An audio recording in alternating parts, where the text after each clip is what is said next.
Hello and welcome to another episode of Just a Dog Podcast, the podcast for thoughtful dog lovers and guardians. I am your host, Nadine. In today's episode, I speak with clinical animal behaviourist Tom Candy, whose career began in rescue at 15 and has carried him through the frontline realities of shelter work, behaviour support and staff training. Tom brings a steady, considered voice to subjects that are often emotionally charged, and his experience within large rescue systems gives him a perspective that many of us do not usually hear. The conversation moves across a broad landscape touching on pressures facing shelters, the changing expectations placed on dogs, the role of behaviour modification, medication, and the emotional reality of supporting animals and people during difficult times. This episode offers a window into a part of the dog world shaped by responsibility, caution, compassion, and systemic pressure. It is a different kind of conversation, but a meaningful one. Let's begin.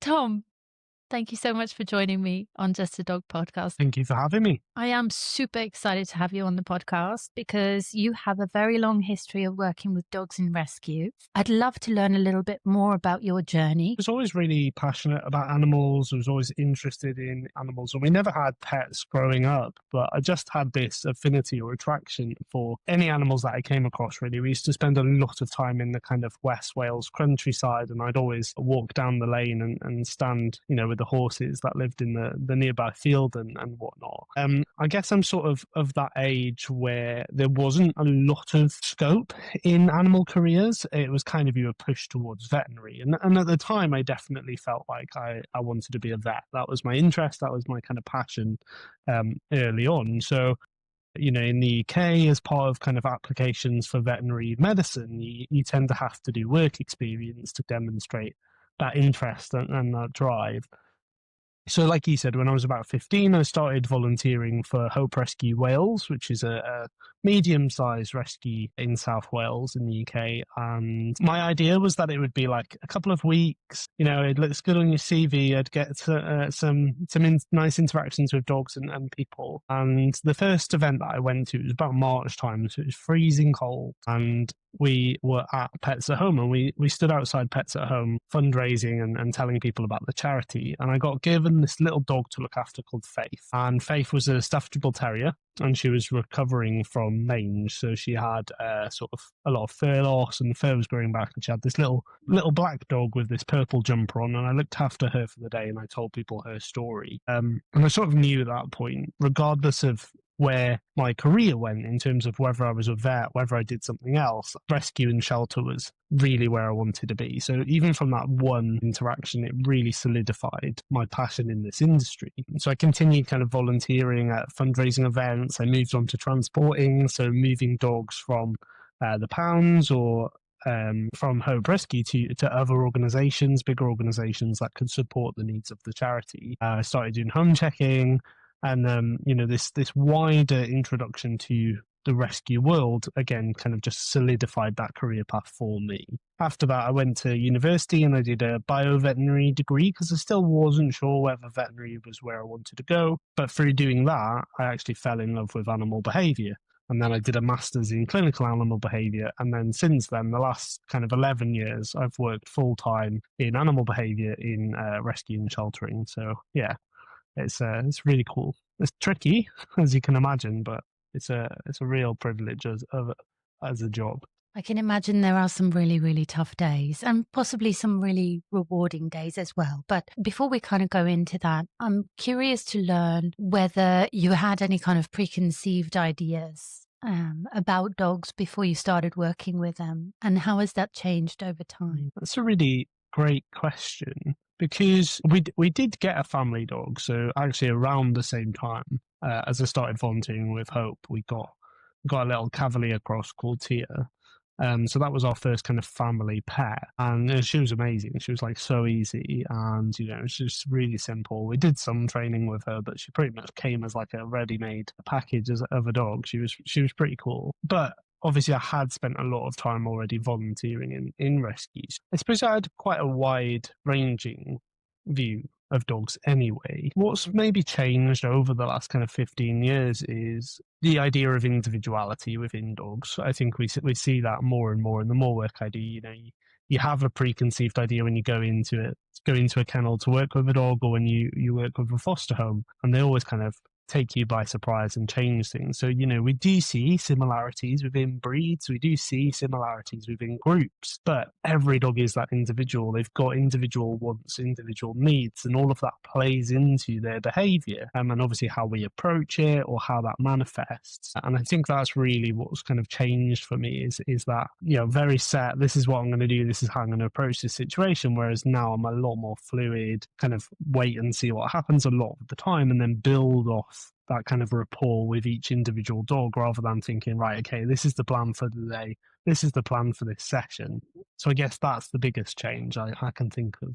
Yeah, that's interesting actually, because I think it takes a certain kind of skill to see dogs as individuals. You kind of, depending on how you grew up and what kind of ideas were passed on to you kind of have to jig your brain in some way to start looking at dogs as more than instead of less than, and consider their experience within our very human world. Have you noticed anything with regards to people, you said home visits, their beliefs around dogs and how dogs should be treated and how dogs are treated in reality? Yeah, I think it's really interesting. Again, I work a lot internationally, so across different countries, and there's a real big difference across the world at how animals are perceived, how animals are treated. And that actually affects our own perception as well, which is really interesting. And I'll probably talk about that in a minute. But when we think about here in the UK, we have seen a massive shift in our approach to dogs and dog ownership. And obviously, the one thing the UK is famous for is dogs are man's best friend, and Britain is a nation of dog lovers. And I genuinely still believe that's true, but through the last kind of 20, 30 years, maybe, I think things are starting to shift. So we've gone from, like you said, that idea of dogs are dogs and they're just there, and, maybe they used to live outside, or they used to kind of just free roam during the day and nobody really was too bothered about what they were up to the kind of complete opposite of that on the spectrum, where we've now kind of got fur babies and dogs are kind of extensions of their owner, and we see those kind of small dogs being carried around in bags as almost like fashion accessories and stuff, and we have everything in between. I think what we tend to be seeing from the kind of general public is dogs just fit much more into that family model, which is, in my opinion, is really great. So we're starting to see things like people not being too bothered about if the dog's getting on the sofa, as long as they're not, dirty and muddy. We're seeing an increase in dog-friendly spaces like pubs, like cafes, like restaurants. We see a lot more people now going on dog-friendly holidays in the UK, because, whereas before we used to just put our dogs into kennels and go away for 2 weeks, they want them to become part of that holiday, part of that adventure, and part of the memories. So we've still got this massive scope and massive range of perceptions of dogs, but I think there is now a narrowing of how they fit into our life. And it is much more that kind of two-way relationship, which, like I said, I think is really cool. There's been another sort of little shift, though, particularly post-COVID, and particularly with the way that dogs are represented currently in the media, particularly around their behaviour, where we're now starting to put quite a lot of expectations on dogs. And that sometimes can lead to conflict in the way that we think about our dogs and the way that we approach it. So, a classic example of this, and take this with a pinch of salt. I'm not saying this is right either, and we can obviously dive into it after. But, a few years ago, it was very common conversation to be like, don't approach the dog while they're eating. Leave sleeping dogs lie. Or if the dog growled at you or nipped you, what did you do to upset the dog? And obviously, particularly thinking of our younger members of society. The big shift that we've got now is the expectations on dogs is really high. So we have this expectation that, they should be immaculately behaved all of the time. They should never put a step out of line. They should tolerate being a fur baby, like we said, being picked up, being carried, wearing costumes, wearing clothes. And that's had an impact too. So we've got, actually, in quite a short period of time, this massive shift in how society views dogs, as how we view dogs as individuals, and how dogs are portrayed, which obviously also impacts how we feel about them. So what I mentioned earlier on about that kind of different culture, often what we do is we look at cultures where dogs are more free living. So if we think of India, some of the European continents, and we see these dogs and we see them as maybe suffering or having poor welfare because they're not living in a home, they're not having that kind of constant family love. Whereas actually those dogs are pretty happy. They've got a pretty good life. Particularly in India, they're community dogs. So they're looked after by the community, they're fed, they are taken care of. They just don't live in houses. But culturally, that's a very different perception on what we've got over here. So it's really interesting. Just that one question I could probably talk about all day. And I think that's, as we kind of just mentioned, that is one of the big shifts that we've seen, is this kind of anthropomorphism of dogs, that putting human beliefs or human feelings onto our dogs, and doing things like dressing up, like you said. I don't want to talk about it all the time, but post-COVID, we know that as a species, humans are less resilient. We've gone through this massive pandemic. We've had all of the pressure of lockdown, the kind of cost of living crisis that's followed it, everything that's happened now. We know that we're not as resilient as a culture, as a species, as we have been in the past. And we put that onto dogs as well. So like you said, we often see these kind of dogs abroad living on the street, and we think, oh yeah, we can improve their life by bringing them here, and almost having that guardianship kind of feeling around them. Yeah. But like you said, sometimes we bring them here, it's not what they've grown up with, it's not what they're used to, and they really struggle. We also do see really good success stories with foreign rescue dogs. I don't want to kind of tar everything with the same brush, but there are difficulties around that. And that's just really interesting as well, how we kind of have this external pressure that even that changes how we kind of interact and approach our relationship with our dogs. Yeah. With since COVID, you must have, obviously working in rescue, seen the rise in people rehoming their dogs. Have you seen any trends in terms of specific breeds or breed types, or, like, are they kind of more lap dogs, designer dogs, working dogs? What are some of the trends that you're seeing in terms of what people are kind of struggling with at this moment in time? Yeah, so when I first started in rescue, like I said, about 15 years ago, it was what I imagine most people think of rescue dogs. It was crossbreeds, it was, bull breeds a lot of the time, especially in South Wales, staffies, larger bull breeds, American bulldogs, those sort of things. They were pretty common. And we used to have kind of like a running joke, really, that, as I said, the Hope Rescue that I was volunteering with at the time kept some dogs from the pounds, but a lot of the dogs that they ended up taking and saving from destruction, they moved to larger organizations that could help support those rehomings. And the running joke was that, we'd have a bog off offer, a buy one get one free offer. So if you take these free staffies, we'll give you the Bichon Frise and the Shih Tzu that we've got as well, because you had to kind of encourage the larger rescues or the other organizations to take the dogs that they were also getting through the door every day. It's really shifted now.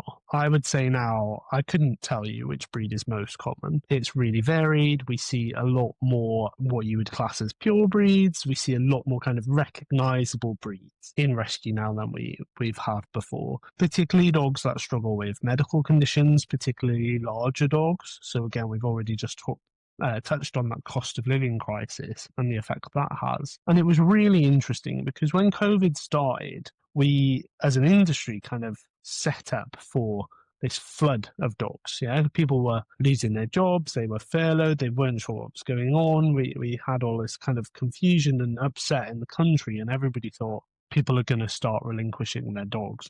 And it never came. In fact, the opposite happened, and everybody wanted a dog, and you couldn't keep dogs in kennels long enough.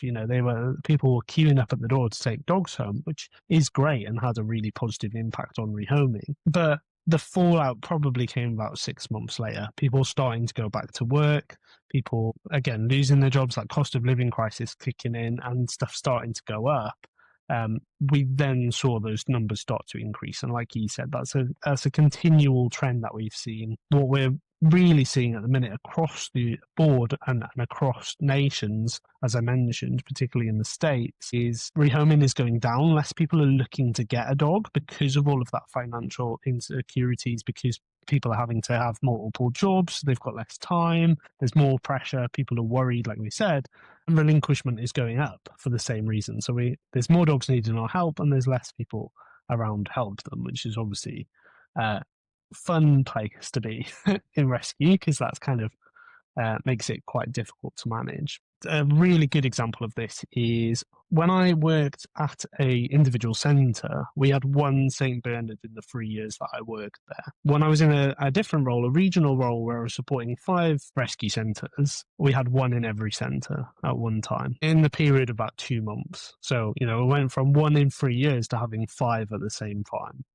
Yeah. So a massive shift in the breeds that we see. And yeah, so-called designer breeds, Frenchies, Cockapoos, all of those, we see them more and more now. All being rehomed. And within kind of the networks of rescues that you work with, do you tend to find that they are at capacity? Yes, space is a big issue at the minute. And part of the issue as well is the capacity to care. So rather than physical space for dogs, it's having the right number of staff to make sure dogs are getting the right needs. And the dogs are becoming a little bit more complicated. So like I said, people are struggling with their veterinary costs. So the dogs coming in have more medical issues. They're struggling with their resilience. So the dogs coming in have more behaviour challenges. And that obviously takes more staff time, more resources, and that puts extra pressure on rescues. So space isn't always the problem. Is that resource impact as well. That being said, we also obviously still have amazing adopters that come in and take these dogs and support these dogs. And as you said, we have bad days, but we do have those kind of really big wins as well. During COVID, we saw a lot of the longer term residents go home because there was less dogs to choose from. So people were kind of considering more options, and some dogs that had been in kennels 2-3 years went home and have lived absolutely amazingly happy lives since that period. So, it is swings and roundabouts, but it's certainly a challenging time in shelter and rescue, as it is across the board for everybody. Yeah.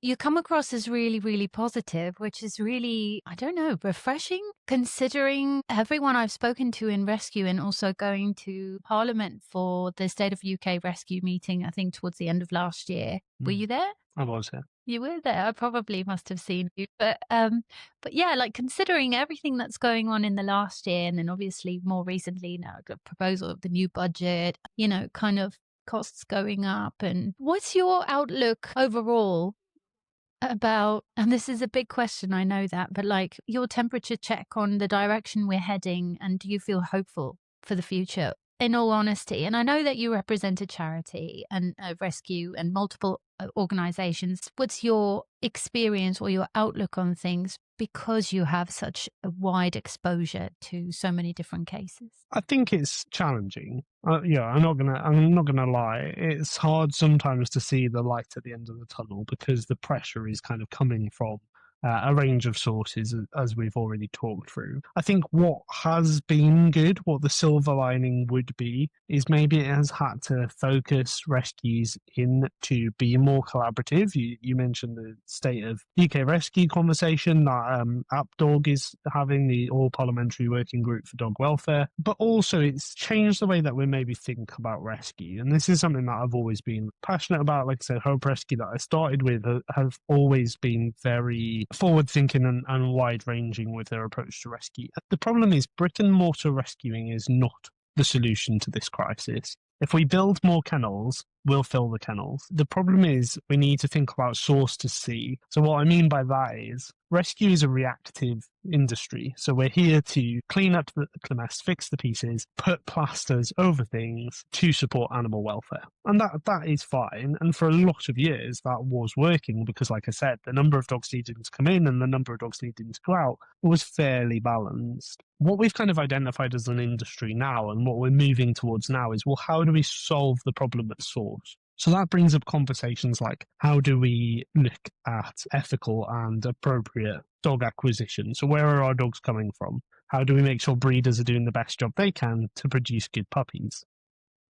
How do we hold rescues to higher standards to make sure the dogs who are being rehomed are appropriate and are going to good homes and going to suitable homes, whilst also making sure that it isn't massively restrictive? And I think that that'll be a great topic to dive into in a minute. Is, the perception of rescues is it's really hard to get a dog, and that's not helpful when we're seeing less people trying to adopt. We need to be welcoming people in and supporting them to make the best decision for their family and the dog. We're looking at things like what legislation exists and how is it going. So we've just had a massive win in the animal welfare world with the new bill that's going to be coming in, which has closed some of the loopholes around importing dogs with crop ears and docked tails. That will impact a lot of dogs and welfare. And there's a lot of other stuff as well that I can't remember off the top of my head. Import of puppies. The import of puppies, yeah. There's large organisations and smaller organisations like Dogs Trust, Blue Cross, Battersea, Hope Rescue have all kind of contributed to really push this bill through. And it's a massive step in the right direction to put animal welfare back on the podium. In Wales, we've seen the kind of campaign for the ban in greyhound racing, which has been accepted, and there's dates around that now. So we're having to kind of say, right, rescue is not working as it should. We can't continue like this to support animal welfare. How do we fix this gap? We've talked a few times about the cost of animals as well. Well, what does that look like? There was a petition by Dogs Trust last year around reducing VAT on, or it was a couple of years ago now, sorry, but reducing VAT on pet food because people are struggling to feed the pet. We're seeing a lot more food banks and community programs come through organisations like Wood Green and Blue Cross. And we're seeing free behaviour advice and free behaviour support to support owners and keeping pets and owners together. So rather than owners getting to the point where they can't cope and the dog has to come into care, what is most cost effective for a rescue? Supporting that owner with food for a few weeks or months while maybe they've lost their job and they're looking for a new job, or they've had to move house, or that animal coming into care and it costing on average about £50 a day to keep the, how do we support veterinary care? But also, how do we, again, lobby the government to say, and the RCVS, the Royal College of Veterinary Surgeons, to say, why are these prices so high? Well, why have we seen this massive inflation of veterinary costs that's led to people not doing it? And again, holding insurance companies to higher accord as well to say, hey, why aren't you paying out for these conditions? And none of that stuff is easy. None of it is going to be a tomorrow fix. Mm-hmm. But I do think, to have better welfare for dogs, to have a sustainable rescue sector, we have to tackle the source and not just the sea. There'll always be a place for the rescue. And none of us want that to go away, because there are so many genuine people in the world who their situation changes, something happens, unfortunately they pass away or they can't look after that animal anymore. We want to make sure that that animal has a safe place to go and can successfully be rehomed to another loving home and have a great life after that initial situation. We're not saying that that won't exist, but if we tackle everything around it as well, it means that actually those dogs are coming in are the ones with the most need. Whereas currently what we're seeing is, just everything's chaos. Yeah. So we're getting all of these animals in rather than just a core group that we could support really well and do a really good job with. Yeah. Quite a long answer, but there's a lot to do. There's so much to do. You touched on vet costs and insurance and things. I don't have insurance for Duna, my galgo, but just getting her nails clipped. I took her to the vets 3 weeks ago, just called, booked a little nail clip.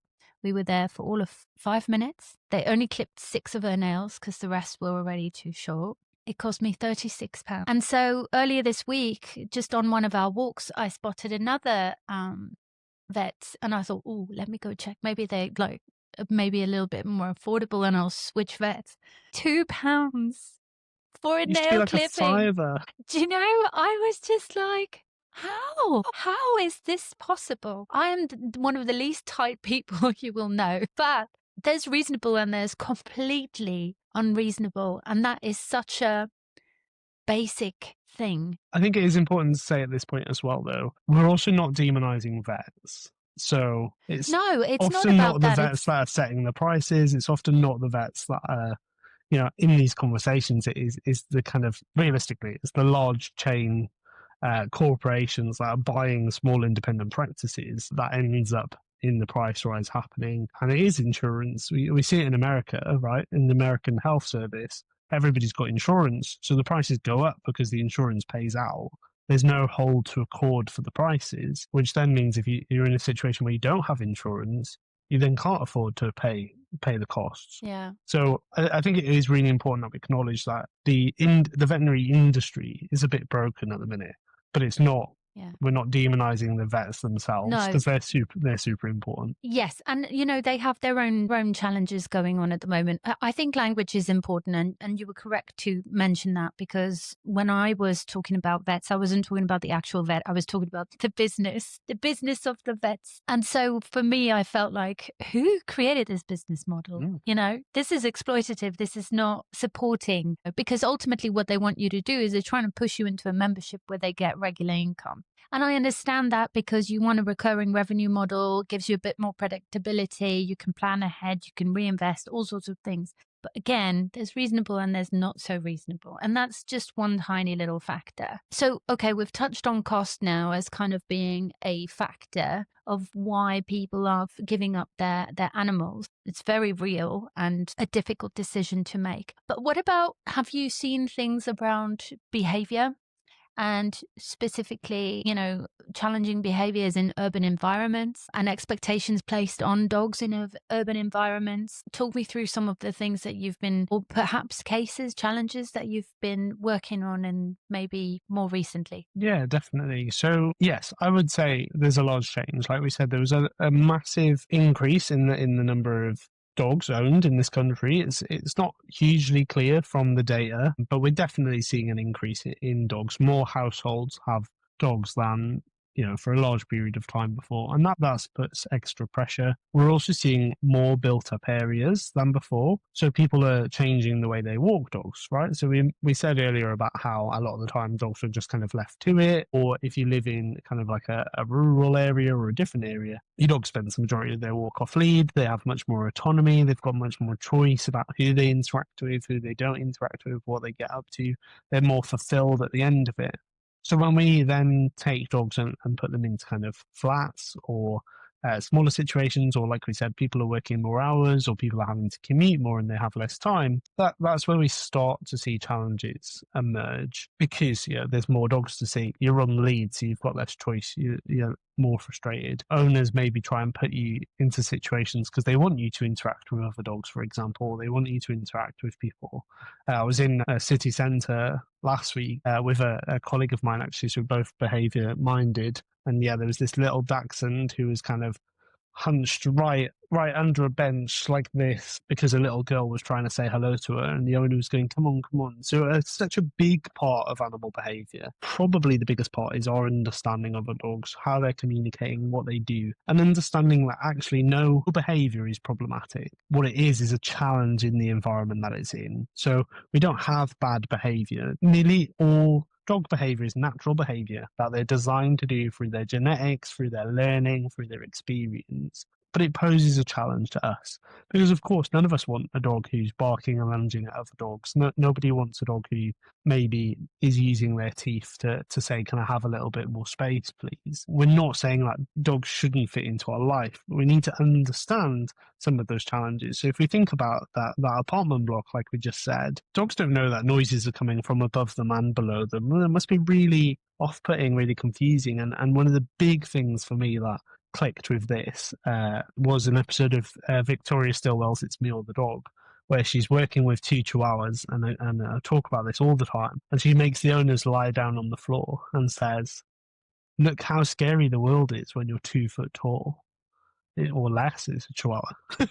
And that's such a big part of working with dog behavior, is helping owners to understand why the dog feels like this, why they're behaving the way they behave, and then looking at how do we adapt that so they feel better in themselves, they feel more comfortable, and therefore they're not needing to show these behaviors that we're maybe concerned about or are problematic. Other examples of that is, as we said with the flat, the scary metal box that eats you at the end of the corridor, right? An elevator where the doors open, you walk into this box, and then all of a sudden you appear in a new place. How strange for a dog. So that's part of it, is the environments we've kind of moved shift dogs into is so different from before, where, you know, you kind of had a lot more space around you.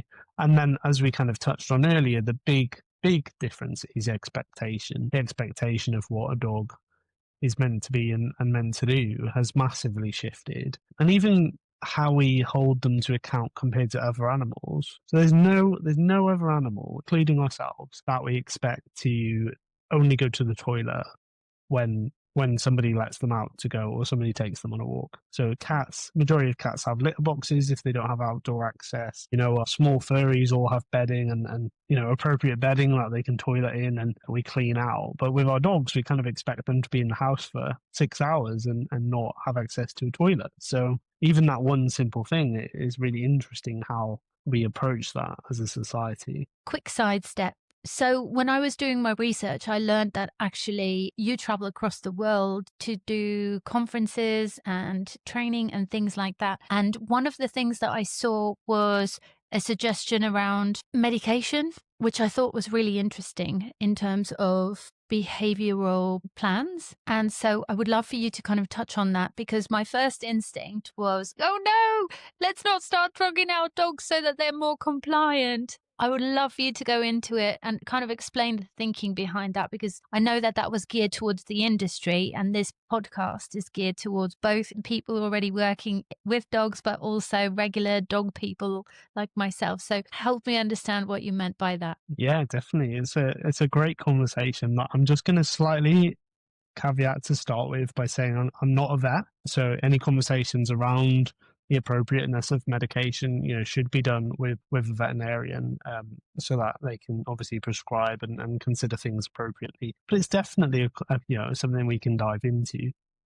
I think, again, this is something that the perception is changing, and in my opinion, it's changing for the better. And part of the concerns around the use of medication that affects a dog's behaviour or supports a dog's behaviour is there's a lot of kind of misinformation or concerns from older information, basically. So often, lots of practitioners, including those working in rescue, including those working with owners, alongside a vet or a veterinary behaviourist, will use behaviour medication, but medication that affects the brain, to support training and behaviour plan. And that's the first very important part, is medication is always an adjunct to a behaviour modification plan. It's not going to fix any problems by itself, and that's not what we're looking to do.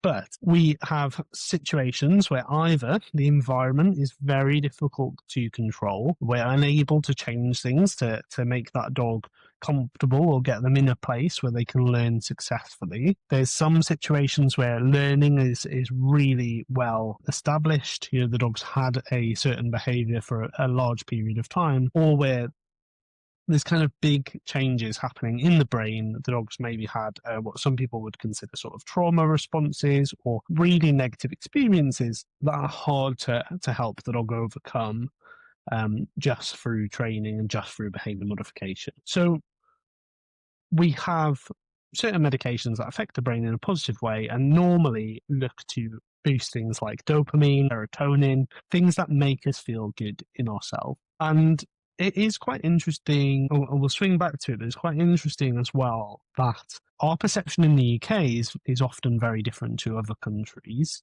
because I think medication is pretty taboo in the UK generally, right? We probably don't know how many of our friends are on antidepressant medication or similar sort of medication, because we just don't really talk about mental health as a society for people, let alone our animals. In other countries where it is a lot more common, you see behavior medication being used a lot more, or at least talked about a lot more. So that's one consideration for us to have. But I mentioned earlier about some of the misconceptions, and sometimes we hear comments like, you know, we don't want our dog to be a zombie.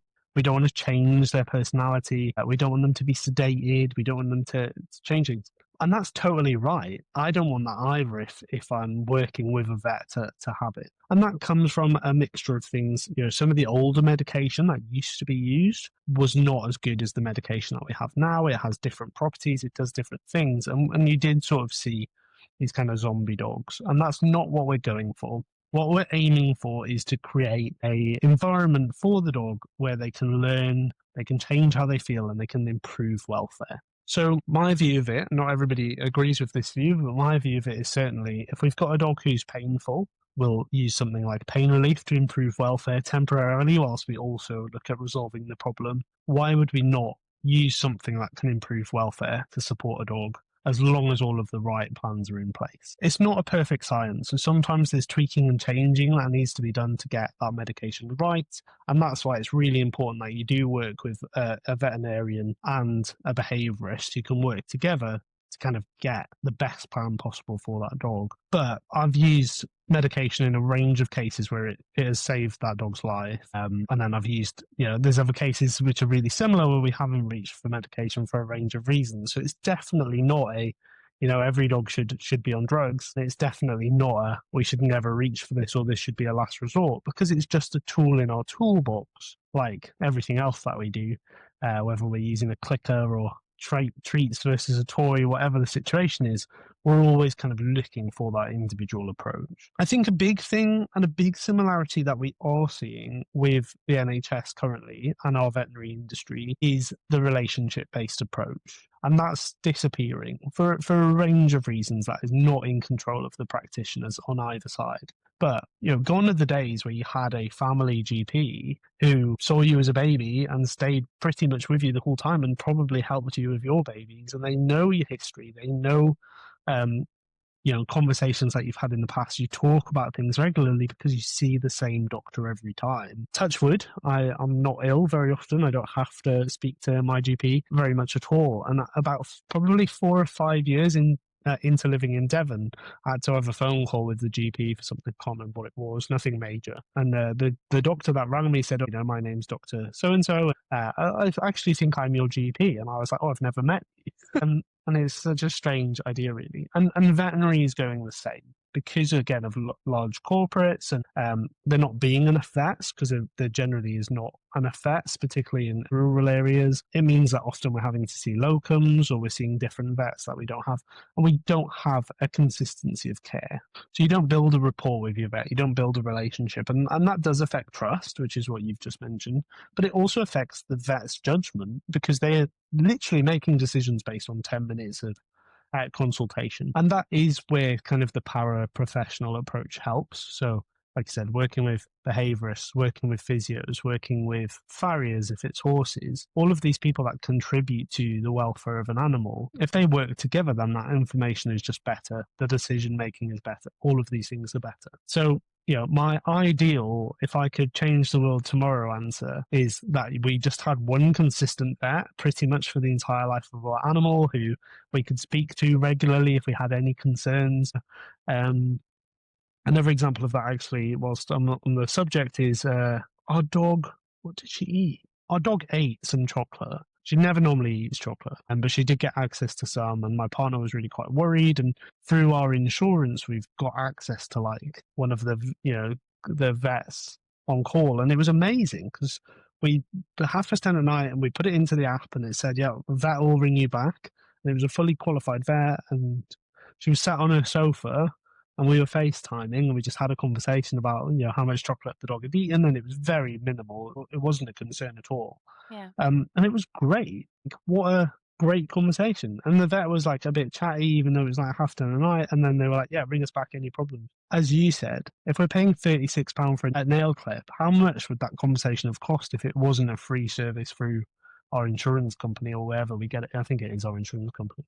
So if I could change the world tomorrow, I think having more of a relationship model of health would hugely improve things, both for the vets and for our GPs and whatnot. But in the meantime, thinking about how we use paraprofessionals, and part of the challenge is waiting and people not waiting. Because in some cases, not all cases, but in some cases, if we tackle behaviour challenges early on, then we don't need to reach for behaviour medication because we give the dog appropriate strategies before the problem becomes too big. Similar with health conditions. One of the biggest issues that we're seeing with the cost rise is people are putting off going to the vets because they don't have the money. So they wait and they wait and they wait, and the dog gets worse and worse and worse.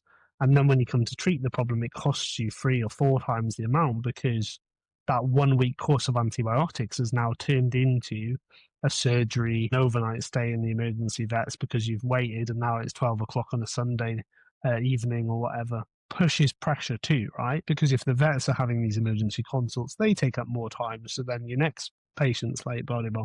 And that's how, like, as you said, when we're in a money creating scheme, that's why our vet appointments are like 10 minutes and the vets don't have times to write notes up because they're all smushed together.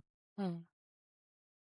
And I think that's the biggest challenge is everybody is just under so much pressure that it's almost impossible to look out. And that's why having a 2-hour behavior consultation with a behaviorist who can then have a conversation with your vet and say, hey, these are the challenges I think this client's facing with the dog.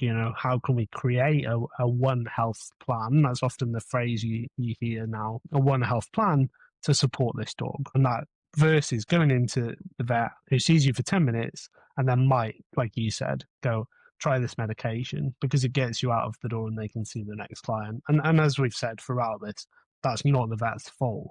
But these are the situations that we're all being put into. The more conversations we have and the more transparency there is, the easier it is to see the landscape of what we're dealing with, because there will be some solutions that can overlap 100%. various issues. But unless people talk about it, they don't come to the surface. For me, for example, as simple as getting the dog's nails clipped, I had no idea that's how much things cost. And it's really bizarre because when something like that shapes a person's decision making going forward, there's a lot of different things that you start thinking, okay, what else don't I know? And how can I be more prepared? And so these things, they really matter. Let's think of a lighter, I guess, story. Think of a dog, an experience that you've had with a dog that taught you something about yourself. Yeah. Really interesting. Really great question. I think it's hard to answer because they all do. That's the problem. There's obviously dogs that stick with you when you work in rescue. You always have that one dog that you do struggle to let go of. Or we often talk in rescues that use foster homes, we often talk about failed fostering, which is such a strange phrase because it basically means that you've been fostering this dog and you've fallen in love and you've decided to keep the dog. The conversation you said you're currently kind of going through in your mind, and it's labeled as failed fostering because it often means you can't foster again. But it's not a failure because that dog has found an amazing home and you found an amazing, or the person's found an amazing dog. So all of the dogs that we work with impact us and make us reflect on ourselves. I've definitely been in situations where I've been really frustrated and really struggled because you just think, oh, I just wish you'd speak English. I just wish you would not bark at that person and then you would get home much quicker. Or I just wish you could do this or that or not do this. And then I've also had times where I'm just amazed by how resilient dogs are, how they can go through these negative experiences and come out the other side. I remember one of the first dogs that I fostered really early on, like when I was in my teens, we were still living at home. We had this farm collie called Toby, and he had a broken leg, and he came from the vets in this ridiculous cast that was kind of up to his shoulder. It was bright red, it was massive, and we only had him overnight, so that he didn't have to be in kennels. And he jumped the garden fence, and I just remember thinking, like, how amazing is it? Sorry, I missed part of the story that's quite important. So the part of the story that I've missed is the reason that he came into the rescue was he was a farm collie. He'd broken his leg, and the farmer didn't want to treat him. So the farmer took him to be put to sleep, and the vet rang the rescue and said, "Hey, we've got this lovely dog. Could you foot the bill? Essentially, could you pay for the repair?" Which obviously they said yes. The dog came to us overnight. So this idea that this dog jumped the fence and obviously I don't know what he was thinking, but in my opinion, an attempt to get back to that farmer, to that owner, to the life that they knew, even though he'd basically been abandoned. And I think we're so lucky with dogs, and we're so privileged to have dogs, cats, other animals that just love us unconditionally, even though they might go through these horrible experiences. And like you said, rescue can be a very dark and difficult place at times where you see things that aren't nice and aren't great, and as animal lovers we would hope to never see. But we also see the recovery of those dogs, and there's so many dogs where you go into their kennel and they're pressing themselves against the wall. They're so scared about the environment that they're in, even if nothing bad's happened to them. Kennels are not a nice place for animals to be. And 2 days later, 3 days later, they're kind of sat on your lap. They're loving you, and it's an amazing feeling. And I think this is why we are a nation of dog lovers, because they give back so much, and all of the hardships that we've talked about during this episode just makes it worthwhile, doesn't it? When you see that waggy tail when you walk in, whether it's a kennel or your house, you see that nice waggy tail in the morning, or when you get home from work, and you just have this amazing friend that loves you unconditionally. I think the big thing is, as we talked about earlier, that the dogs can't speak, can they? So we really have to shift our thinking about what that individual is experiencing, and particularly as a behaviorist, help owners to understand that too. And I do think that changes how you then approach things with people. Because even though we can communicate and we can speak, we're often not the best at actually showing how we're feeling, what our concerns are. So I think how we approach those kind of conversations with dogs and the learning that we take from dogs then affects how we do that with people. Because you get that read of, well, you're saying this, but your behavior is telling me this, or I'm not sure that's right. So when you say about how we approach relationships and things, I think that is massively influential in how I approach things, because I'm so used to working with these animals where you're trying to kind of understand what's going on, and often I think we have to do that just as much with people. 100%. But you're not necessarily working with 60 people at any given time, as I've read that you've done with dogs. Right? Yeah, How do you do that? With great difficulty. Obviously, it's never an individual thing either. There's teams of people helping you out, but that is part of the fun element of rescue, I guess, is how it differs to more private behaviour work. Is you tend to have a couple of clients, but rescue, you walk in the morning and you're just putting out fires. Is how it often feels like. There's dogs everywhere, and maybe you had a perfectly planned day, and now an emergency has come in, or something's happened, or it's been a dog fight, and your whole day just goes to poo. You have to kind of rethink about your whole day. So it's always kind of challenging and moving, and that is part of the excitement and the joy as well. No day is ever the same. It never looks the same, and you end up doing a range of different things. And having really good notes is the good answer to trying to remember everything just doesn't work. So having a great to-do list and knowing what you did last time so you can improve on it this time definitely helps. I don't know, what kind of systems do people use in rescue? Do you have a CRM or a DRM? Yeah, it's really varied. There's a lot of different software, and as you said, it's getting better and better at being used. But we do have CRMs for our dogs to collect all of that information, because again, there's so much happening: the medical history, the behaviour, and what another you were asking earlier about how things are changing. Another big shift that we're doing is before. We used to sort of look at behavior as like this static point of time. So more like a photo, like the dog did this when I introduced him to this person.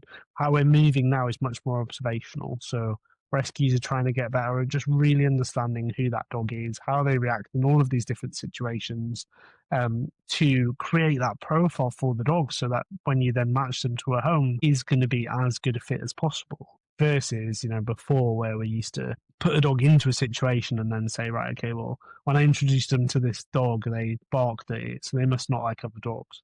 But actually, what happens when we go on a walk? What happens when we do this, when we do that? It's much more about collecting information. And then we could probably spend another hour talking about technology, like you've just mentioned, because there's a lot of work. One of my friends is currently doing their PhD on how we can use artificial intelligence to help us with welfare, because dogs in rescue are spending probably 23 hours a day in the kennel by themselves. That's a hell of a lot of information that we're just missing out of, because nobody's got time to sit and watch all of that. So, what happens if we film the dog? What can AI do to tell us about that information, to capture the struggles, the positives, the good things that are happening, so that we can continue to kind of improve welfare? That's fascinating. Oh my God, I can see challenges already with like foldy faced dogs, and like being able to actually read what they're experiencing, the challenges around that. Do you spend more time in consulting at the moment, or working with rescues? And also, where are you happiest at this moment in time, and where can you add the most value at this moment in time? Yeah, that's another really nice question. So currently, most of my time is going to staff development. So improving knowledge, improving skill within organizations and staff and volunteers. Because, the better we are when we're working with dogs, the better opportunities they can have, the better welfare they can have. And kind of realize, I love working with dogs, obviously. I would happily go back to a centre tomorrow. But I'm also really passionate about developing people and giving people the right tools. The kind of motto for my business is empowering rescues to improve behaviour health. So a big focus of mine is how do I take my experience, what I've learned from others, and how do I impart that so, again, we can improve welfare on a bigger scale? Because there's only so much you can do as one person. But, if we continue to raise standards as an industry, we're going to do a lot better for the dogs. So that's kind of the big passion of mine at the minute, even though I also love going and getting that dog out of the kennel and seeing the improvements that they can make while you're working with them. What's the mix I at the do less of moment? that now. Pardon? Oh, you do less of it, but Yeah, I guess 0%, really pretty much, interesting. yeah. Because I found that, like my career in marketing, when I was working as a head of marketing, some of the more technical hands-on things, you kind of deal slightly more on the management and the strategy side, and so less on the kind of technical. And I felt that, like, by kind of taking my finger off the pulse of the tactical side of things, I felt personally that I was being left behind. And so I went back to the tactical because I get a lot more feedback and a lot more joy through the creation process. Is that something that you would deal with in the dog world, or would your career of 15 plus years kind of make up for that? It's the people that change, the dogs are the same. So it's another topic that we could probably spend an hour discussing is, have dogs changed as well as people? But no, you're totally right. Like, it's a skill set, and every day is a learning day, and we're always continually improving. And I don't for the second think I still feel uncomfortable when people call me an expert, because I just think there's so much we don't know,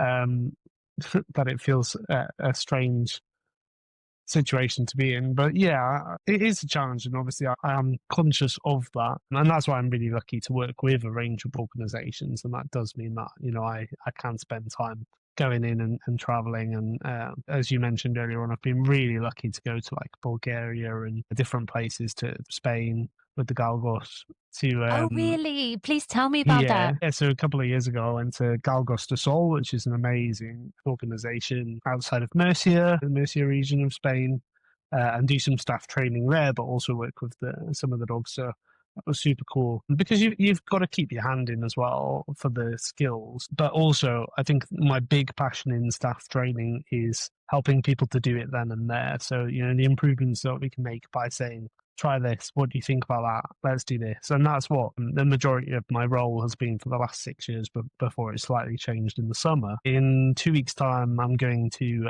Shrewsbury, a rescue in Shrewsbury, and we're going to do some dog mixing to build staff's confidence in introducing dogs to other dogs, which is my all-time favourite part of working in rescue. When you find two dogs who maybe struggling a little bit in kennels, or they're a bit worried about the situation that they've ended up in, and they go into a field and they play together, and you Yeah. just see that kind of pure joy that comes from the two dogs playing together with no boundaries, because as humans we lose our ability to play very early on. And yeah, it's just my favorite thing to see is when you get it right and the dogs get on. So hopefully we'll have some really great success in 2 weeks, and that will really boost their confidence to continue to do that. That sounds incredible. Dogs playing together and free running dogs, like just no harness, no nothing, just legging it through a Yeah. field or a forest. It's just magic. It is how it should be, or at least in my opinion. But yeah, it's magical to witness. I hope all goes well for you. Where did you say that was going to be? Shrewsbury? Shrewsbury, yeah. What country is that? Yeah. Yeah, not That quite was as a joke. exotic. Gonna get my waterproofs out, I think. Yeah, it will definitely be wet. Right. So we are running slightly over time. So maybe one more question. Yep, that's perfect. I think in the dog world sometimes, especially, you can be exposed to so many things that feel unfair, like injustice.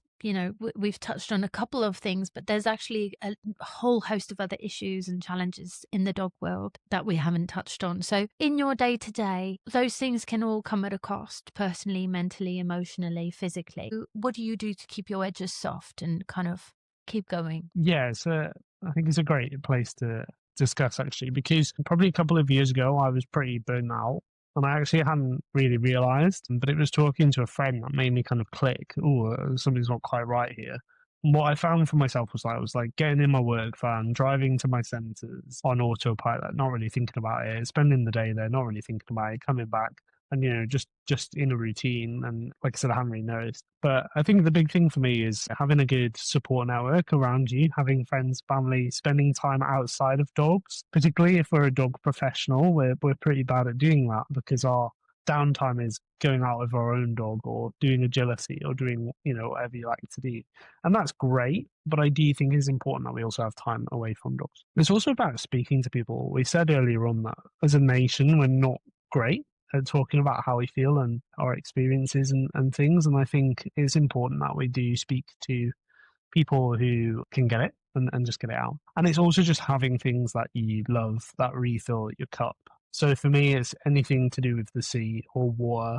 I'm an absolute water baby. I love it. I'm super lucky that me and my partner moved house in January, and we can see the sea from our house now. We literally live across a car park, and then we're in the sea. And I swim, I paddleboard, I dive, I surf. Pretty much anything that's in the water is how I fill my cup up. And one of the reasons I absolutely love diving is when you're under the water, you struggle to think about anything else because there's cool things to look at. You're underwater. You're not supposed to be there. It's much easier to let things go. I've just started mountain biking, which I'm really enjoying because it's really hard to think about what's going on at work when you're constantly feeling that you're going to die because you're about to fall off your bike, which is always the fun thing with learning something new, isn't it? It's always scary to start with.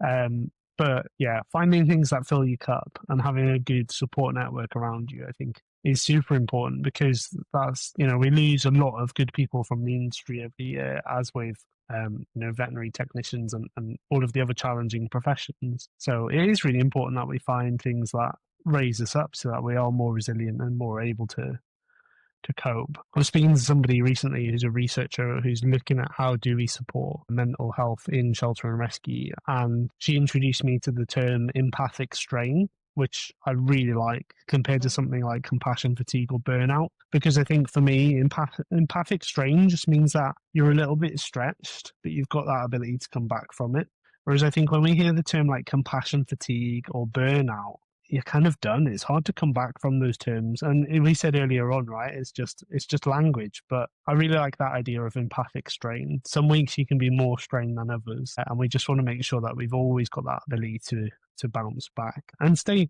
ourselves while we're working in this challenging place. Yeah, Yeah. that's it for me. The sea and now the mountain. It's a massive challenge that. I love that. I'm going to research empathetic strain. Before we go, is there anything that you're looking forward to other than Shrewsbury?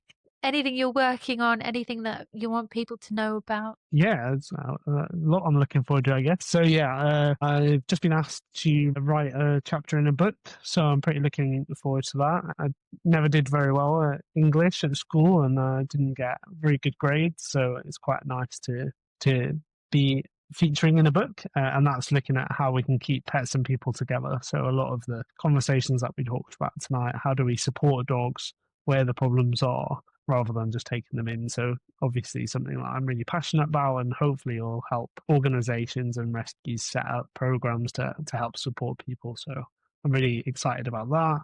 And then, like you said earlier on, I'm really lucky to be able to travel to some amazing places, and I'm going to spend some time at a shelter in Vermont in April, so that'll be pretty cool. A couple of other places. Yeah, lots going on. Lots going on. So where can people learn more about you or connect with you, and who should be in touch with you? Yeah, so the best place is my website, so Simplifying Shelter Behaviour .com, and that has kind of all of the things that I offer. It's got links to the podcast. It's got all of the services that I offer professionally. So that's a good kind of roundabout place to go. And then, like I said, I've also got the podcast, which is aimed at people primarily working and volunteering in rescues and shelters. And I get a range of different people on to talk about different behaviour topics and how we can simplify the very, very difficult work that we do.